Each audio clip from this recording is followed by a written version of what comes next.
has become almost a swear word. We talk about meritocracy. We talk about competition. We talk about ability, merit-based. I wonder who in his or her right mind would believe that a one-legged person and a two-legged person should race in 100 meters dash. Essential thing about merit is that you create an even playing field before even you talk about it.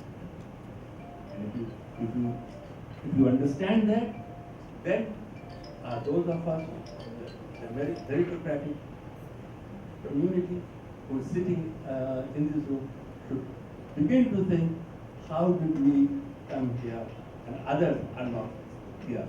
The millions who should have been here in this room are missing because a handful of us who were lucky enough to get there. So what I'm trying to say is we have to be very careful, we have to target it. We cannot by generally firing a shot, will you expect to kill some of your targets? No, it will not happen. It will look at a very, very determined action. We have seen that if you keep insisting, and we are doing wonderfully well in our annual growth, and this is a marvelous achievement, and with luck we shall do even better. Government is still being very conservative. It is talking about 8.2 or 8.3 next year. My own sense is we are nearing to the double digits. And you may choose the communist with the smiling thing. Who is this person? But be that as it may, I can assure you, we have a very good shot at getting it. But that is not going to be enough. We have to ensure that growth must come with distribution, and distribution to all those, distribution not only in fund, education, access to health, access to safe water, access to toilet facilities, education, then only we will be talking about the development as suggested in the SDG. Without that, we will go. And we have also seen two things.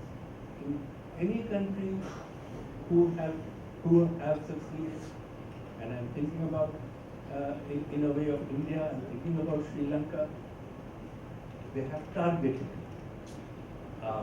their public policy towards certain groups. When they want to remove illiteracy, they go to a particular. When they want to remove poverty, they go to a particular.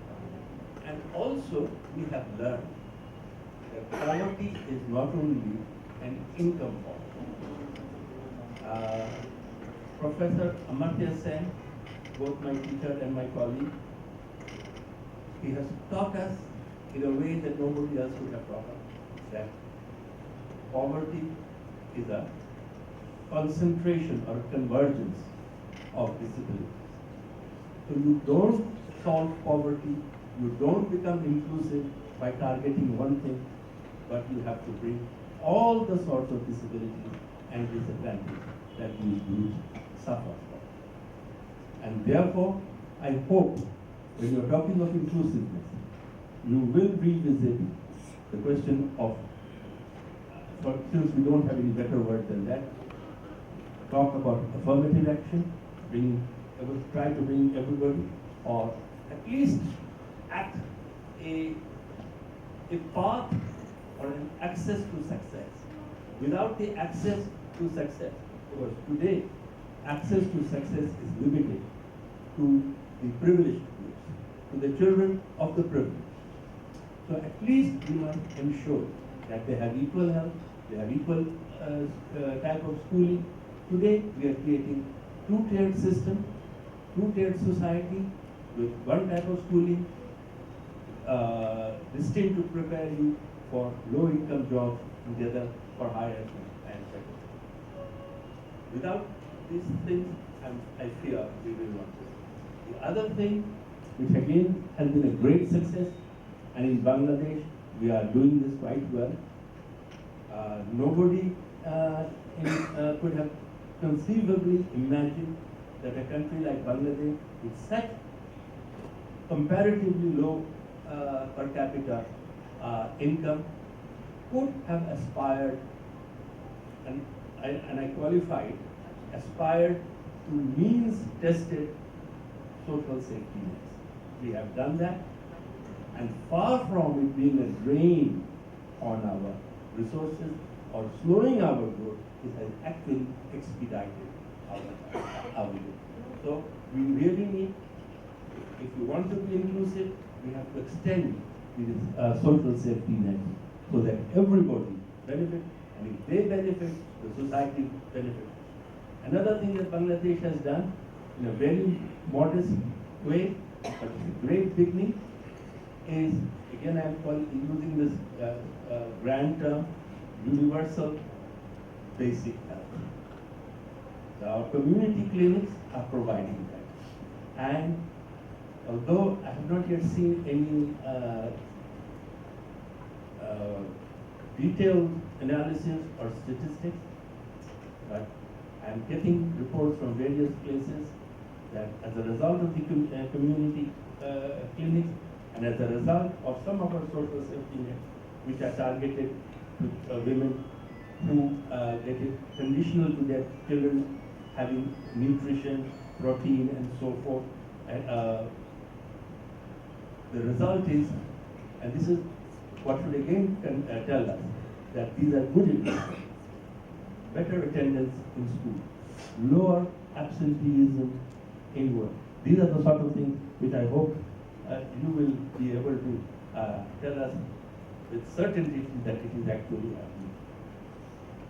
So my last point is, when we talk about inclusiveness, when we talk about taking everybody, please remember, we are not talking about them, we are also talking about us. If we include them, we will also go up and we will also do better. Thank you everybody. God bless. Thank you very, very much indeed. You have given us a perspective that the government has been pursuing.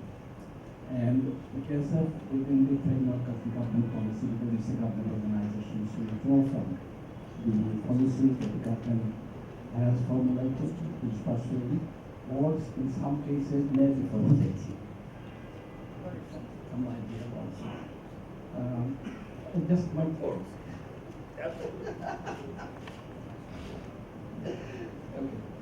Okay.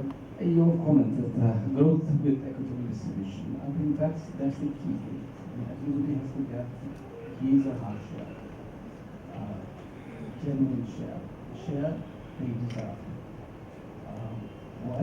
Because they are all equal human beings. They have the same set of human rights.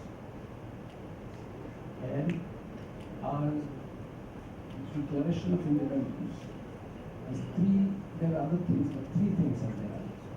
Disparity has to be removed, everybody's human rights must be ensured, and human dignity for everyone. So that's our Declaration of Independence. And then the Bangabandhu's statement one that I always remember and I follow in whatever I try to do in practical terms. For example, struggle for freedom. এবারের সংগ্রাম আমাদের মুক্তির সংগ্রাম. So that means that it has to be everybody included. Everybody has to be free to pursue their interests. So these are some of the basic guidelines that we follow. And more recently, the election manifesto has given some of those. We have taken this from 2008. There was the manifesto. This manifesto has taken a little bit further the ideas which were noted in that particular manifesto. Now we have Samriddhir Agrojatra. That is inclusive. That is included. And therefore, the growth has to be pursued on a path that includes everybody on an equal footing. equitable, equitable, equity has to be ensured. And Amartya Sen's development is freedom. He has his development is freedom, meaning that he will be free. So there are a whole lot of other things, there are many processes of study, etc. But at least human being will be free. And one of the basic fundamental principles behind the Sustainable Development Goals is human freedom.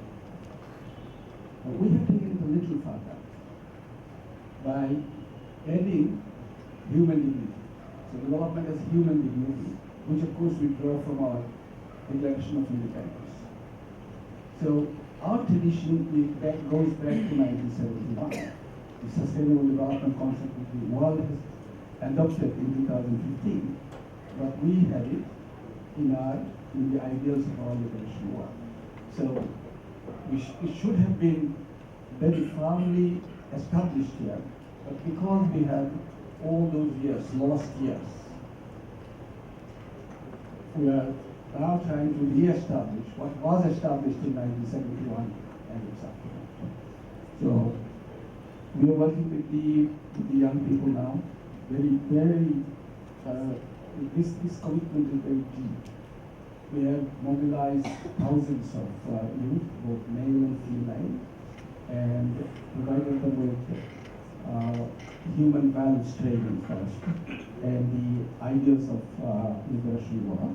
Now we are giving them skill training so that they can earn something. Otherwise, just ideals and values will not help them. But both are necessary so that they become social human beings, not just individual human beings. What you have referred to, lack of values. I want more, so I take more, and therefore there is less for everybody else. One of the rights I have always said we do not have, to stand on the way of somebody else, to do something which is wrong to somebody else, everybody else. I can pursue my interests, but I should not do wrong to anybody. I should not go anywhere. So that's the concept that I have been trying to infuse into the programs that we try to develop here and I've just counted.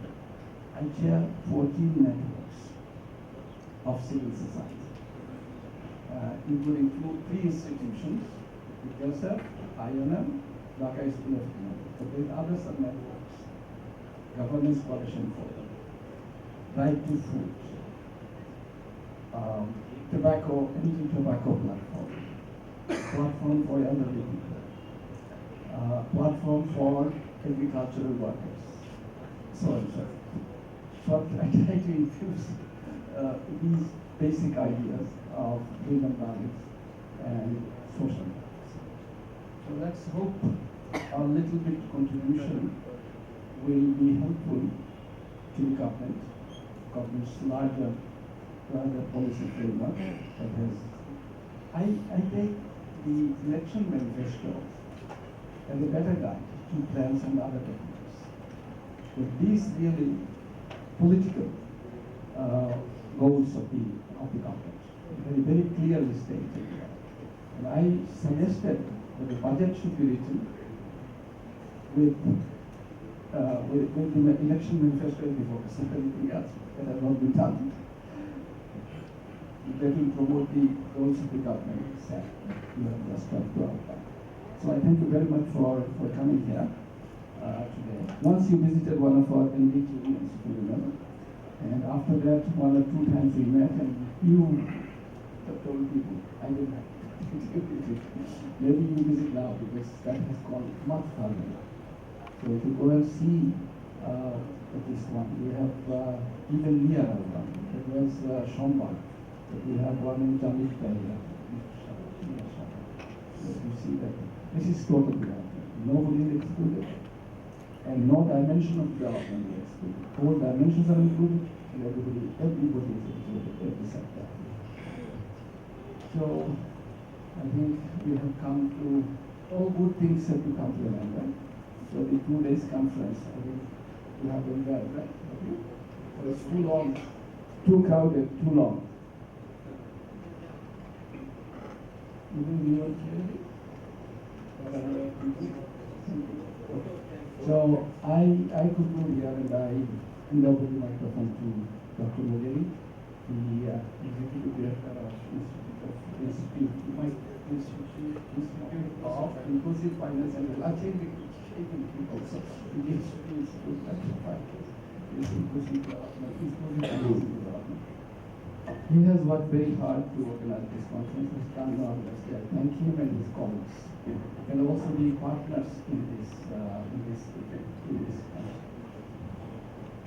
Thank you, Honorable Chair. Honorable Dr. Gawar Rizvi, Advisor on International Relations Affairs to the Prime Minister, Honorable Dr. Qazi Khulquzzaman Ahmed, Chairman of INM and PKSL, Honorable Dr. Ahmed Mustaq Raza Choudhury, former Vice Chairperson, RAC, honorable participants, ladies and gentlemen. It is a privilege and a great honor for me to extend a vote of thanks to all those who have contributed in one way or the other to make this conference and inclusion fair a big success. Ladies and gentlemen, the discussions over the last 2 days on financial inclusion in the context of human dignity, I think the one conclusion, I think if I want to conclude in one sentence, I think I can say that financial inclusion is a right rather than a privilege.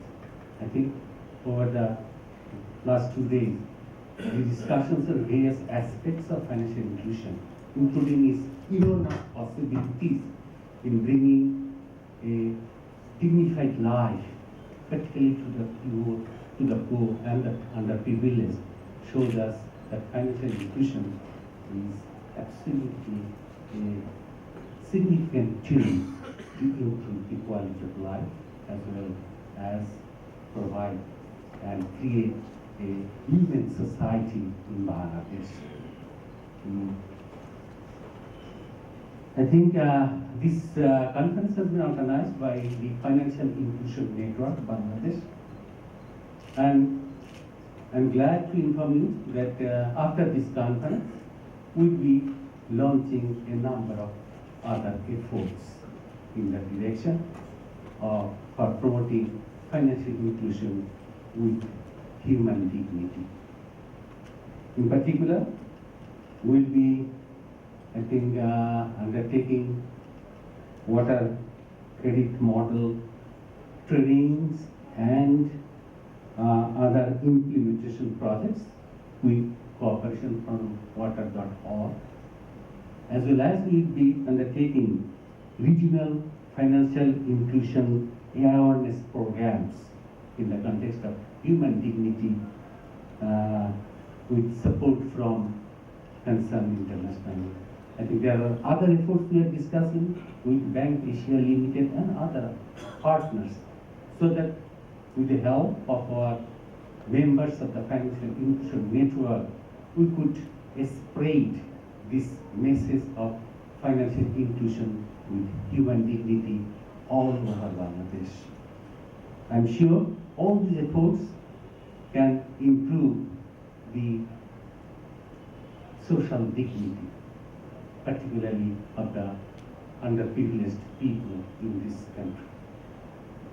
And I think, ladies and gentlemen, the chairman of INF, Dr. Qazi Khulquzzaman Ahmed, has been the driving force behind this whole process.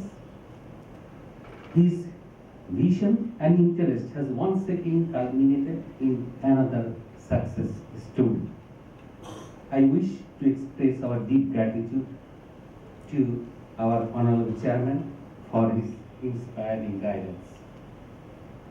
The staff of INM not only worked extremely hard, both in the foreground and the background, organizing a two-day conference with international experts, government organizations, NGO MFIs, and other stakeholders and professional bodies is not at all an easy task. My colleagues, you have done a great job, and my congratulations to all of you. Our event partners, SIPSAR of UNCDF, Concern Worldwide, Bank Asia Limited, BCAS, Water.org, and BFTB of DFID UK Aid provided part of the financial resources for organizing this conference, which ensured smooth running of the conference. I wish to thank them for their assistance and acknowledge the support rendered by them. I express our deep gratitude to our media partners, Financial Inclusion Television Network, Financial Express, and Daily Morning Barta for their efficient media coverage. These resource persons, both from home and abroad, have brought here with them and shared with us their knowledge and experiences. You have guided us in the right direction, and we appreciate that. We understand that you have taken time out of our very valuable schedules to contribute to this conference, and some of you have even joined us at a very short notice. Thank you for your invaluable contribution. I also acknowledge the contribution of all those who have presented papers in this conference. The banks and financial institutions, including FIs, professional bodies, and representatives from different government and non-government organizations have participated actively throughout the conference. This is what was expected, and we would like to see that this kind of close collaboration and cooperation in the implementation of the financial inclusion agenda that has come out as well from this conference. I also wish to thank other participants who have attended this conference and expressed their thoughts. The framework for promoting financial inclusion for the excluded and the disadvantaged groups that upholds human dignity that has come out of this conference will have implications for our future. And interest and enthusiasm shown by the participants is indeed a good sign for the future. Before concluding, let me express our sincere gratitude and appreciation to the Honorable Chief Guest, Dr. Gauhar Rizvi, and Honorable Special Guest, Mr. Ahmed Mustaq Raza Chaudhary, who have raised this occasion with their presence here today. Finally, let me put on record our tributes to our chairman of INM and PKSF, Dr. Qazi Farikuzzaman Ahmed, for his guidance and encouragement. I thank you all, ladies and gentlemen.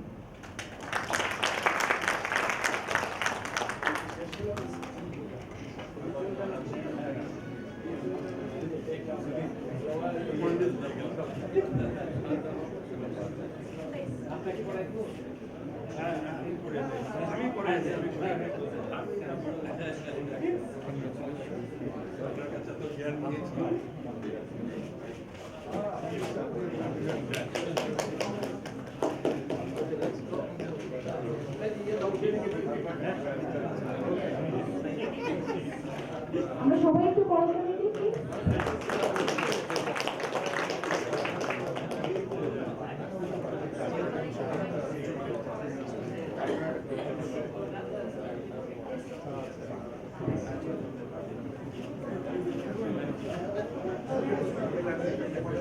আমাদের স্ন্যাক্সের ব্যবস্থা আছে ঠিক উপরে 5 তলায়। Please আমাদের সাথে join করুন। One to our friend from Vikas. So he mentioned that out of 100% cost, 70% goes to agent. So in that case, if we think to introduce this mobile banking for collection disbursement among for our clients, so whether and if MFIs be your primary agent and also our clients be agent, then whether this cost can be reduced, 70% cost can be reduced, and 30%, or even I know that in mobile operator, they can also offer you as minimum as possible for this kind of services. So whether it is possible in that case to, give better products for mobile banking from Vikas. This is number one. Number two, for this funding, for the financial inclusion, transform to have a separate ordinance or regulations for a specialized bank to talk.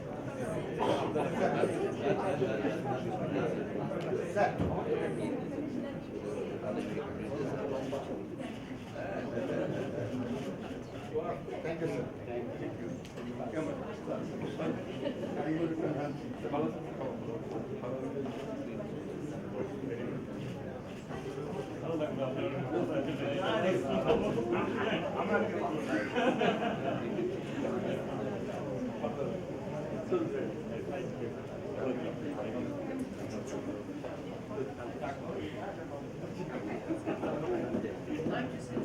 তার কাছেই আছে।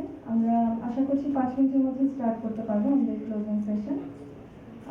In the meantime আমি একটু ফিনবি নিয়ে কথা বলি। আপনারা জানেন যে ফাইন্যান্সিয়াল ইনক্লুশন নেটওয়ার্ক ফিনবি এটা একটা কমন প্ল্যাটফর্ম হিসেবে এস্টাবলিশ করা হয়েছে থ্রু ILM, যেখানে NGO, MFIs, banks, non bank financial institutions এবং সবগুলো প্রতিষ্ঠান যারা ফাইন্যান্সিয়াল সেক্টর নিয়ে কাজ করে, ফাইন্যান্সিয়াল ইনক্লুশন নিয়ে কাজ করে, তারা একত্রিত হয়ে সবাই আমরা জানি যে কিছু পজিটিভ পার্ট আছে, কিছু নেগেটিভ সাইড আছে, সবার স্ট্রেংথকে একসাথে করে আমরা কাজগুলোকে এগিয়ে নিয়ে যেতে চাই। তো সামনে আমরা ফিনবি থেকে আরো অনেক প্রোগ্রাম হাতে নিতে যাব, সেই ইস্যুসগুলো সামনে আসবে এবং আমরা আপনাদের সাথে কমিউনিকেট করবো ইনশাল্লাহ। আমাদের চিফ গেস্ট এবং আমাদের সেশন চেয়ার ইতিমধ্যে উপস্থিত হয়েছে, তো আমরা আমাদের ক্লোজিং সেরেমনি খুব দ্রুতই শুরু করবো। Thank you. I also have another difficulties with data. Like these days, I'm getting a lot of phone calls and SMSs like, do you want to buy an apartment? Do you want to buy a car? I really don't know how these people get this information at my number. Like I think that's one part we really need to work on. Do you have any suggestion on this? Please feel free to provide us. Thank you. Thank you.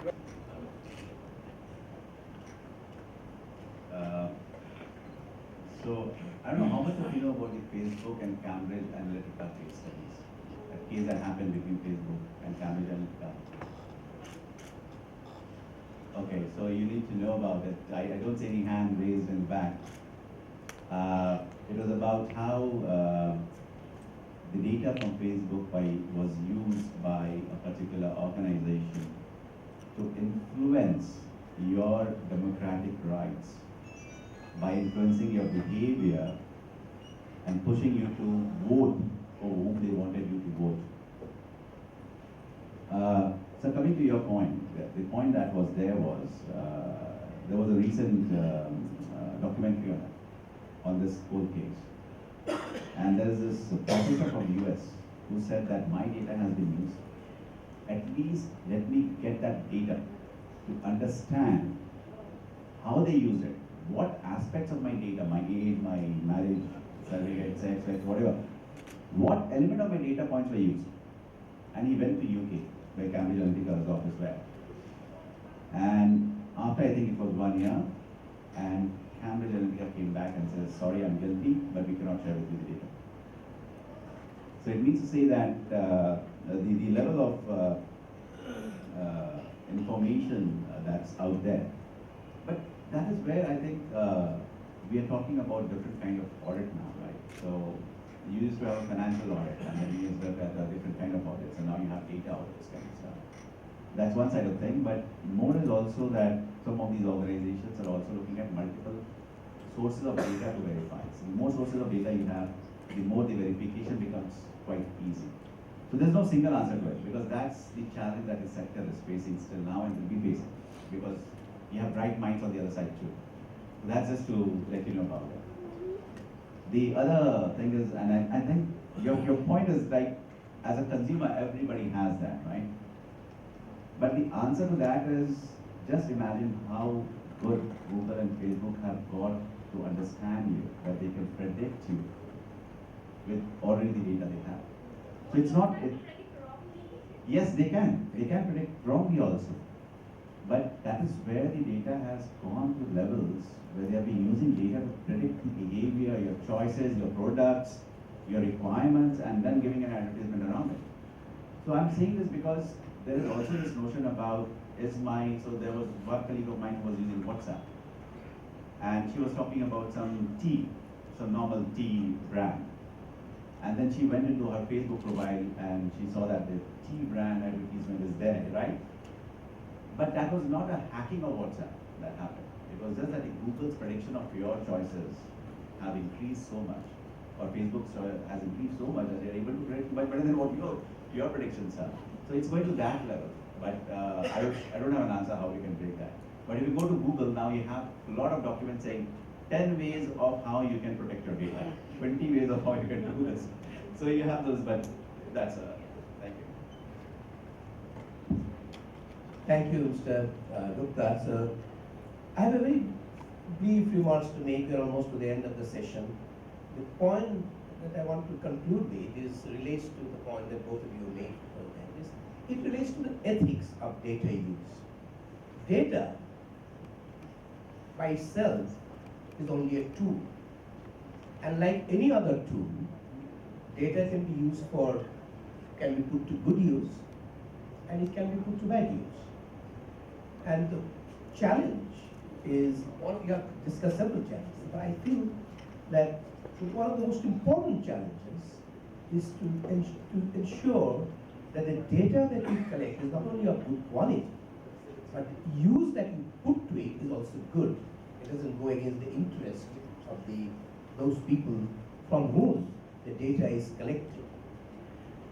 And here, we have to remember that there is a fundamental asymmetry of power relations between those who collect and analyze and utilize the data, and from whom the data is collected, the subjects of it. Those who are from data collected are at a relatively disadvantageous position compared to those who are using it. You gave the example of Google, how they predict my behavior, my preferences, my choices, and they direct the advertisement according to me. Now, they can do that, but I cannot prevent them from doing it even if I want to. That's the fundamental asymmetry. And because of this asymmetry, it is possible for those who are using the power to abuse that power. And it's more important it's important everywhere, in the developed country too, but it's particularly important in a developing country like ours, where from those who are collecting data, particularly in the case of financial inclusion, where the target is to use the most vulnerable and the poorest and the marginalized people, for them, the problem of power asymmetry is even more serious. So how to develop an ethical regulatory framework so that the data that we generate is not only of good quality in terms of its ability to generate information, but also good quality in the way that is iterated. I think the ethical framework is to be given much more attention than it has been given so far. Thank you very much. So we give a round of applause to Mr. Gupta.